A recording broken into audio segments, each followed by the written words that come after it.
Hello साथीहरु, welcome to my channel.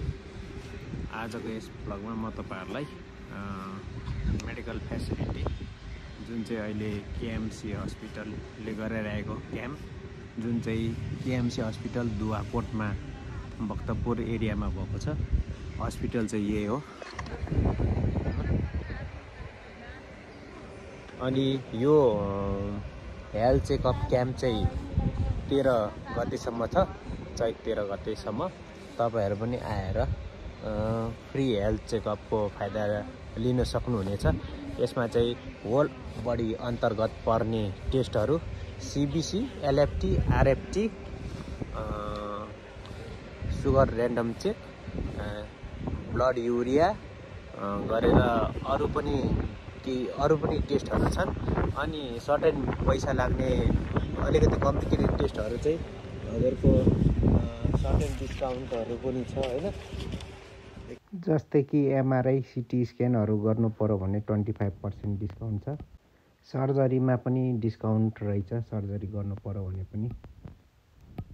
साथीहरु, अहिले म ब्लड दिएर सीबीसी को लागि तल पुनः ग्राउन्ड फ्लोरतिर झर्दै छु। अहिले तल निशुल्क ओपीडी कार्ड बनाउने, कुन डाक्टरलाई भेट्ने त्यो डाक्टरको ओपीडी कार्ड बनाइदिन्छ र माथि फर्स्ट फ्लोरमा गएर डाक्टरलाई भेट्ने। अहिले फ्री हेल्थ क्याम्प भएको हुनाले तपाईहरुले चाहेको टेस्टहरु पनि तपाईले गराउन सक्नुहुनेछ।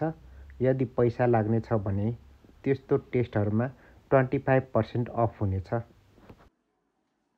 तपाईहरु भित्र सिधै छिरिसकेपछि यहाँ यो काउन्टरमा आएर ओपीडी कार्ड बनाउनुहोस्, कुन डाक्टरलाई भेट्ने। अहिले हामी ग्राउन्ड फ्लोरमा भिडियो एक्सरे र ईसीजी गर्ने रुममा, जहाँ चाहिँ कयौं विद्यार्थीहरु फ्री हेल्थ केयरको फाइदा लिँदै।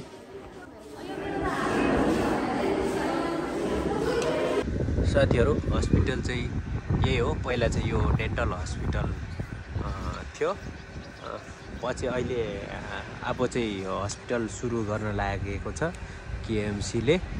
अनि सामानहरु पनि सबै, इक्विपमेन्टहरु पनि सबै ल्याइसक्यो अरे भन्ने मैले भित्र स्टाफहरुबाट पनि पत्ता लगायो।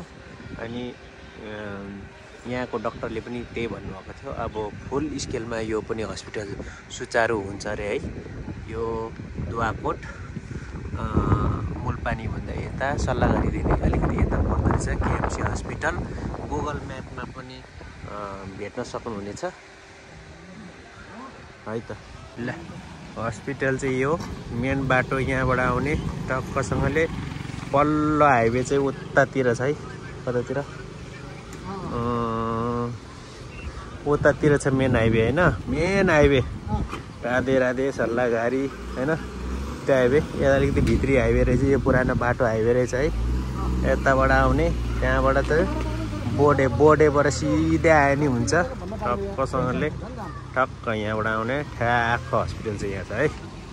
ल त साथीहरु, म चाहिँ अस्ति आएको थिएँ। अनि अस्तिको दिन चाहिँ चेकअप गराउन मात्र भ्यायो। आज चाहिँ रिपोर्ट लिन आएको। साथीले पठाएको थियो यहाँ, यो फल्ना हस्पिटलमा यस्तो शिविर छ, अनि जानु चेकअप गराउनु भन्नुभएको थियो मेरो साथीले हैन। अनि आज चाहिँ मेरो रिपोर्ट आउने दिन। मैले रिपोर्ट रिसिभ गरिसकेँ। अस्ति पनि टन्नै स्कुलका स्टुडेन्टहरु आएका थिए। आज पनि टन्नै नयाँ स्कुलको स्टुडेन्टहरु चाहिँ नयाँ विद्यार्थीहरु, अर्को स्कुलको नयाँ विद्यार्थीहरु आएको छन्। अनि त्यही हो। यो मैले सोध्दाखेरि 13 गतेसम्म छ यो शिविर हैन। आउनु सक्नुहुनेछ 13 गतेसम्म भ्यालिड। यही हो। यसरी पार्किङ यही छ। पार्किङ प्रब्लमै छैन, पार्किङ त टन्नै छ टक्कसँगले। यहाँ टक्कसँगले यो बिल्डिङमा चेकअप गराउन मिल्यो। अब म एकछिन खाजा खान्छु, त्यस पछाडि म घर लुम्ले हुनु पर्यो। साथी हो, केएमसी छेउतिर खाजा खाने ठाउँ छ। यो ठाउँ चाहिँ एकदम राम्रो लाग्यो, चिप एन्ड बेस्ट। अहिले चाहिँ मैले रातिको स्यान्डविच मगाएर खाने विचार गरेछु। आइसकेको छ, म खाँदैछु। ब्लड फेरि पनि दिएको सिबिसीको लागि।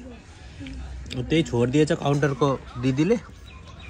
काउन्टरको दिदीले छोडेपछि डाक्टरले भित्र अब ओपिडी रुममा मैले सिबिसी पनि गरेको थिएँ खोइ त भनेर अब प्रश्न सोद्धाखेरि सिबिसीको रिपोर्ट छैन भन्यो। फेरि मुरमुरिएर म तल गयो अनि काउन्टरमा त्यो अहिको रुम देखाएको थिएँ हो त्यो ठाउँमा। स्यान्डविचको टर्न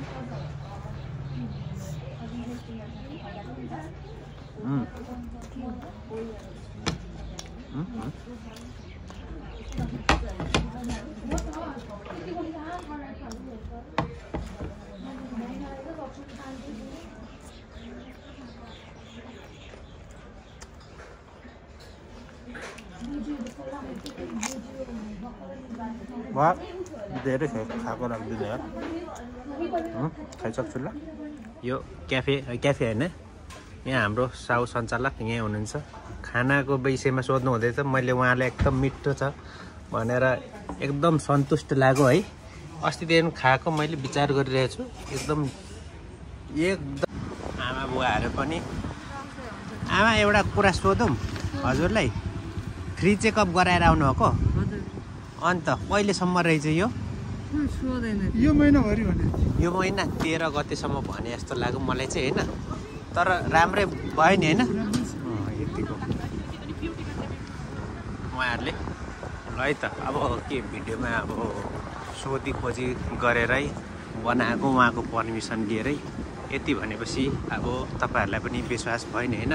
आउन सक्नुहुनेछ यहाँ पार्किङ स्टलमा टक्कसँगले पार्किङ गरेर टक्क है त। ल अब यति थियो आजको दिन। खाजासाजा खाइयो। अब यहाँबाट म लाग्छु है त साथीहरू। मलाई साथीहरू नभनौँ मुजाउसाहरू। ल आजको भिडियो यति नै थियो। मैले केही जानकारी दिएर तपाईँलाई मद्दत गरेँ भन्ने म आशाको साथ यो भिडियोबाट बिदा लिन चाहन्छु।